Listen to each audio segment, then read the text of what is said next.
conclave in a state of grace, that they've been to confession. And secondly, we must pray that they are praying to be led by the Holy Spirit and not feel any kind of obligation to any kind of political or ideological lines, even if those have been appointed by Pope Francis, feel an obligation to kind of continue a continuity of his papacy.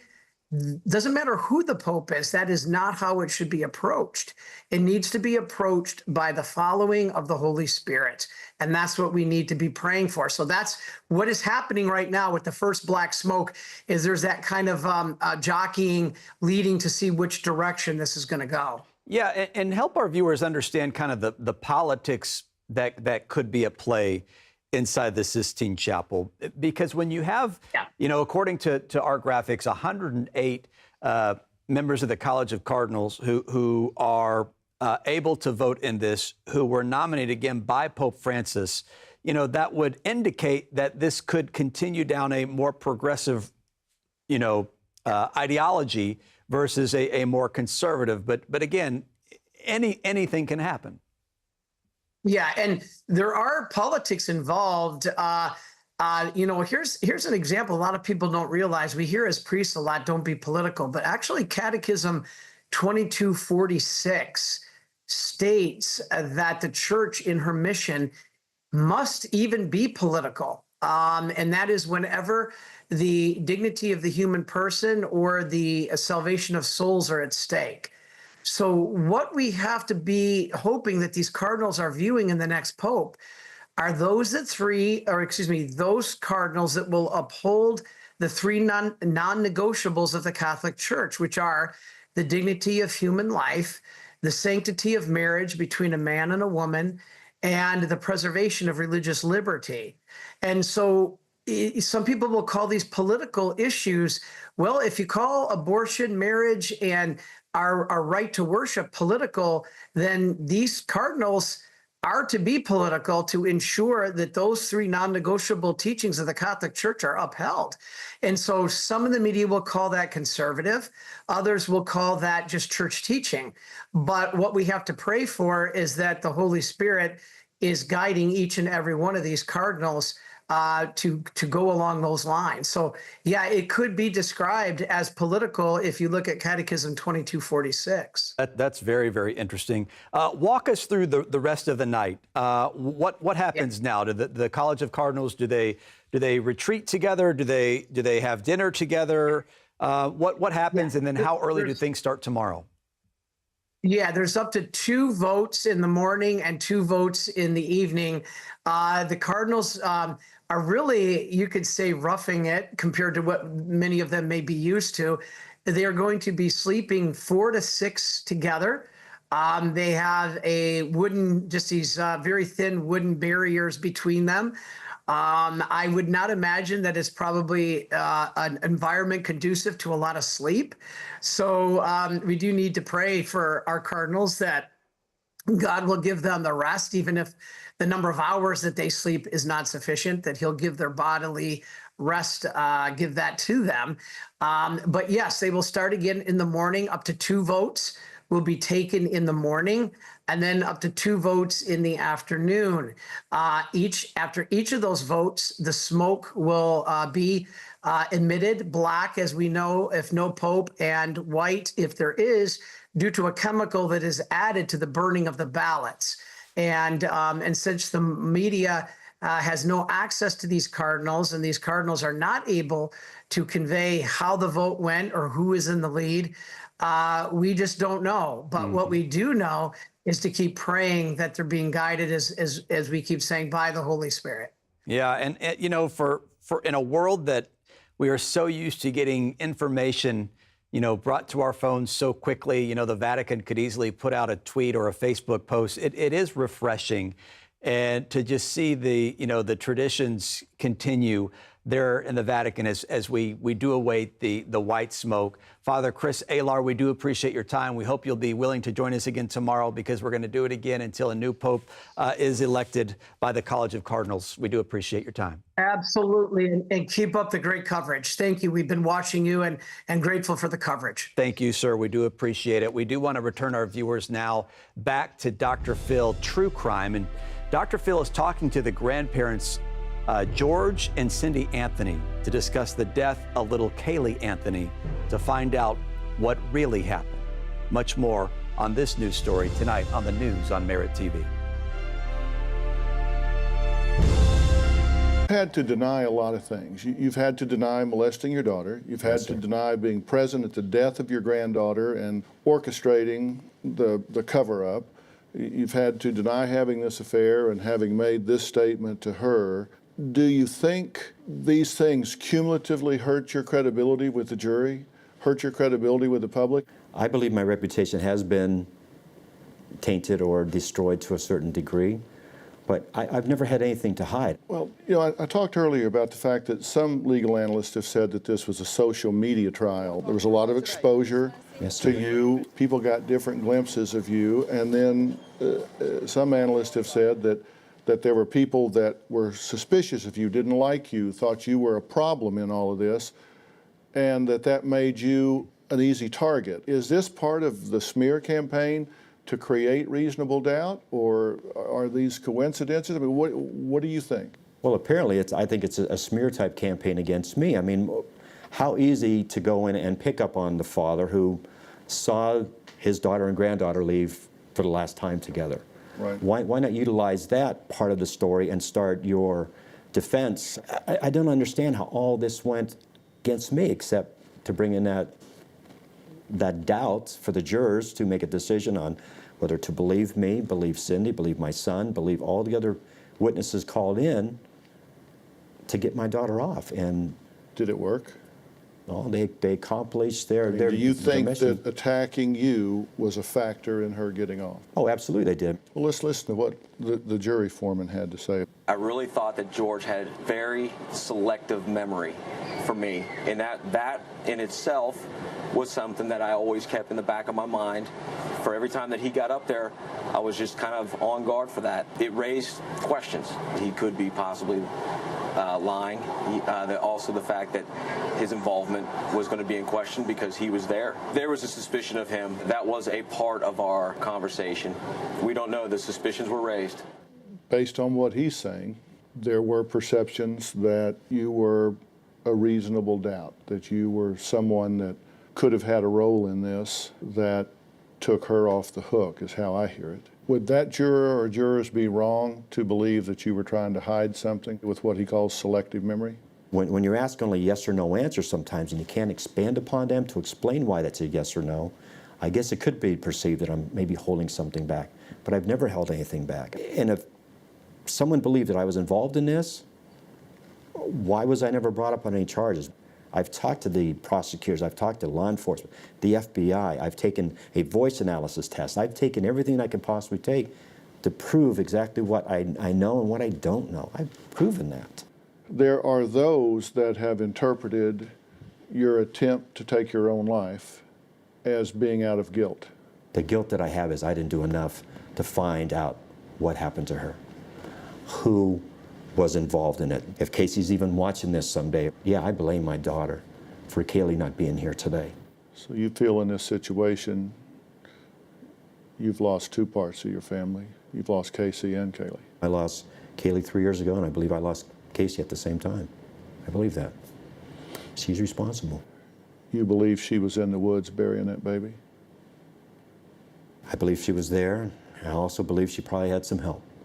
Father to father, is it hard to conceive of a child of yours being in the woods doing something like that? Absolutely it is. Can you even picture it in your mind? I can't. When you picture her, are you able to picture her as laughing and a fun little girl? Or do those images of her with duct tape over her mouth with a heart on it creep in?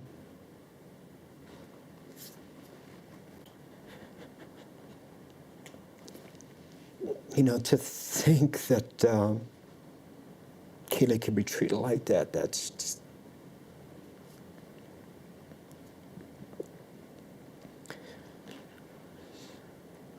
That's not a way a child or a human should be treated. There's no way.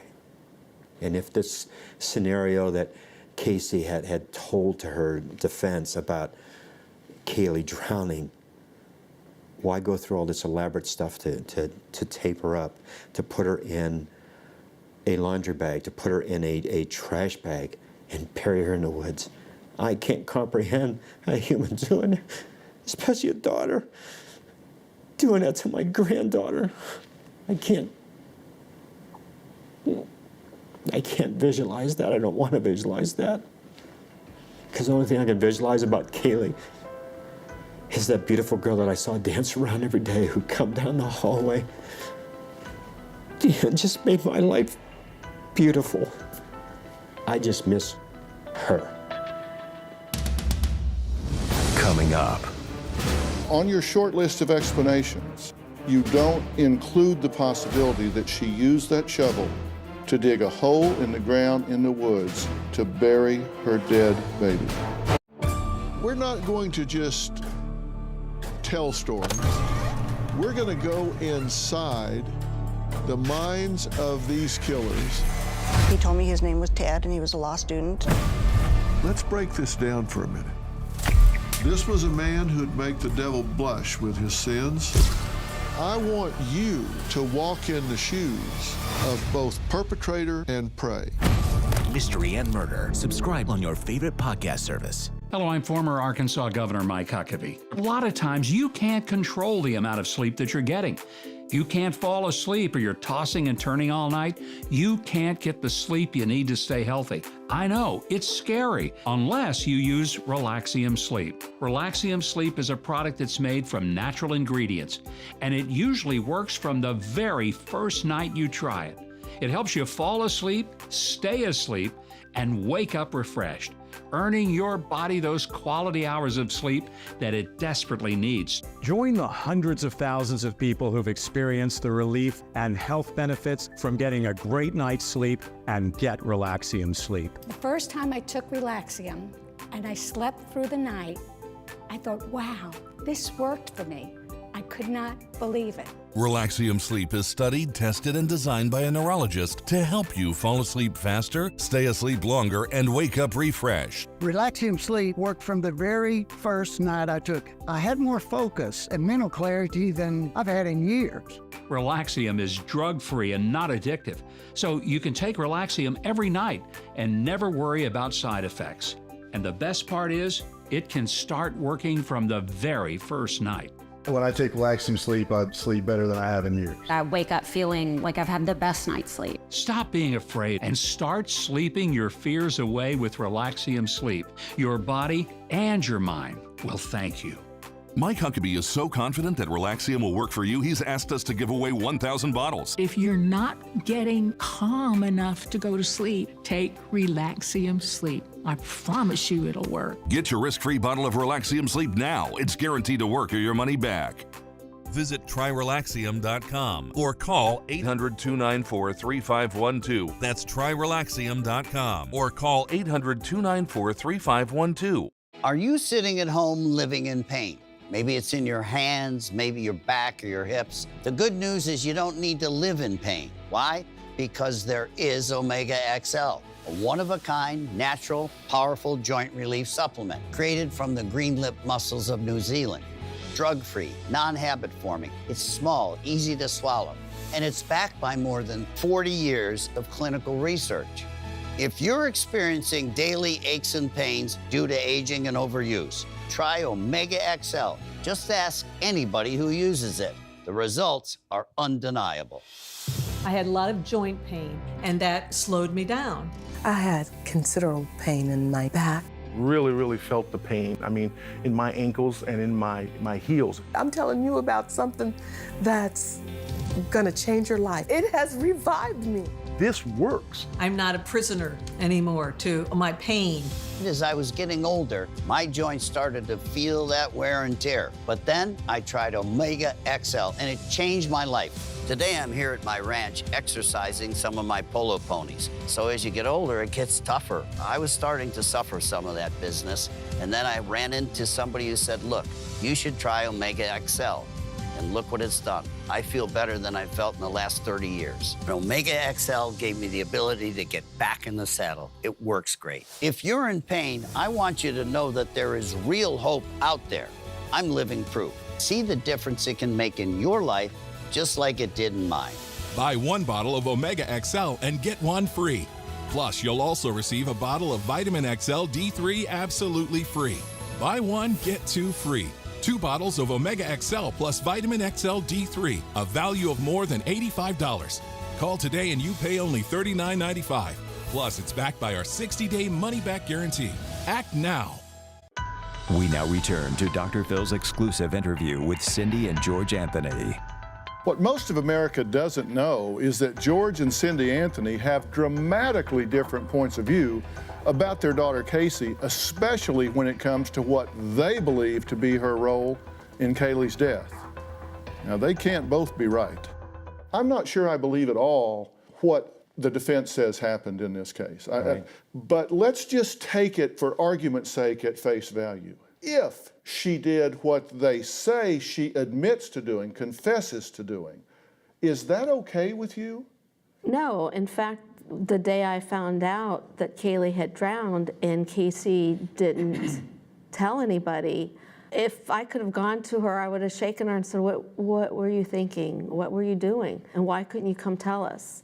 Well, let me ask each of you, do you believe that this child drowned? I had suspicions of that early on. I brought that up to the Sheriff's Department on the 16th of July. They pretty much didn't look into that, and they never asked Casey. She was already in custody. Okay, but I'm asking you now, and it's not really an essay question. As you sit here today, do you buy the story the defense sold to the jury that that was an accidental drowning? As soon as Casey came around this corner and went back, she saw George Anthony holding Kaylee in his arms. She immediately grabbed Kaylee and began to cry and cry and cry. I buy the part that Kaylee drowned. I don't buy the circumstances surrounding the drowning and how supposedly George found Kaylee. I don't believe that for a minute. But you believe that she drowned? Yes, I do. Do you believe it was an accident? Yes, I do. Do you believe she drowned? See, I can't go in that direction. We're a bit different on what we feel might have happened. The night that Kaylee went missing, the 16th of June, is the night I came home and found the ladder on the pole, because the next day I mentioned it to my coworkers, and they remember me mentioning it to them. But see, do you believe she drowned? See, I don't want to believe that. I can't understand how she could drown and all of a sudden end up at the end of our street. I can't understand it. My mind can't go in that direction. If there was an accident and something happened, why couldn't Casey turn to us, even turn to her brother? Why? That's a question I've asked myself hundreds of times. But is there a part of you, when you take away all the things you don't want to think, do you ever look yourself in the mirror and say, you know the truth, don't you? Coming up. We've been through this for 3 years, and it's the first time I've heard that out of his mouth. It's on Friday night. You want some of this? Come and get it. First, Tony the Hulk Johnson and the Nashville Smash mix it up with Tyler Schaefer and the Miami Assassins. Huge shots! Next up, Doc Robinson and the Atlanta Attack take on AJ Graham, Magic May Lotta, and the undefeated Dallas Enforcers. Oh, big right. Nashville, Miami, then Atlanta, Dallas starts Friday night at 9 on Merit TV. Gotta replace your water heater? $1,200. Need a new fridge? $2,000. Your AC busted? Ouch. That could be as much as $4,000. When things in your home break, and they will break, you get stuck with a huge bill that insurance isn't going to cover. Not anymore. If you own a home, you could stop paying for repairs on major systems and appliances. That's right.